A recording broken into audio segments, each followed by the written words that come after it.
ହେଲେ ଜାଣିଛ ଆମ ଦେଶ କେବେ ସ୍ୱାଧୀନ ହେଇଥିଲା? ଆମ ଦେଶ କେବେ ସ୍ୱାଧୀନ ହେଇଥିଲା ଜାଣିଛ? କେବେ କେବେ ହେଇଥିଲା?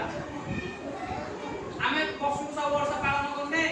ପତାକା ଉତ୍ତୋଳନ କରୁନେ, କେବେ ପତାକା ଉତ୍ତୋଳନ କରୁଛେ?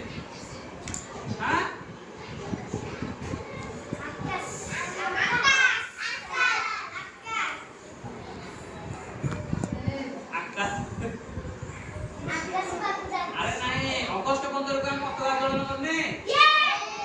ताले से अगस्त 15 विषय आज हमें जानिए हला काहे जे हमें पताका उत्तोलन करूचे नहीं ताले को आईती ना हमको हला हम देश को इंग्रज माने कोन करथिले शासन करथिले बहु वर्ष पूर्वे हम इंग्रज माने कोन करथिले हम देश को शासन करथिले से को आईती ना बहुत सारे संग्राम कला परे हम देश स्वाधीन होला बुझी पाते नहीं ये महात्मा गांधी जिनका जातिर पिता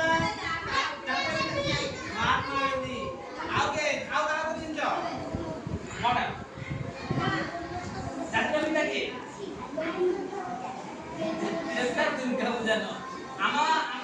महात्मा गांधी को बोले जातिर पिता कहले नी आउ करा को जान स्वाधीनता संग्रामी कैसे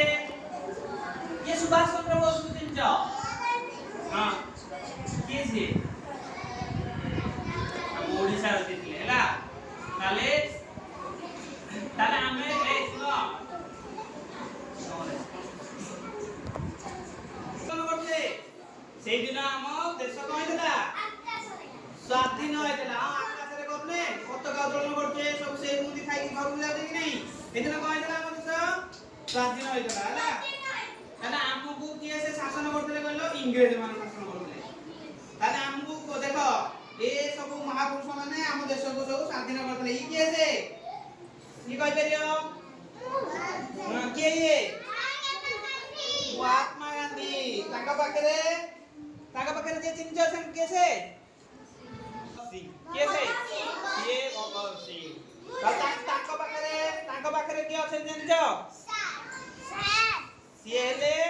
डॉक्टर बी.आर. आंबेडकर ज्ञान संविधान लिखले हला तापरे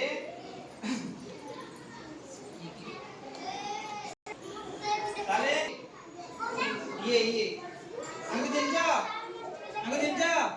एले बाल गंगाधर तिलक के बाल गंगाधर तिलक ये समस्त मिसी के हम देश को करथिले स्वाधीन करथिले हला देखा दनी ए देखो देखा ला करो ताले हमर कहितला ना अगस्त 15 तारिख रे इंग्रज माने हम देश को छाडी के पळै ताले हम देश स्वाधीन होइतला सेहिति में हमें कोन करते हम देश रे जो को पताका उत्तोलन करते तिरंगा पताका रे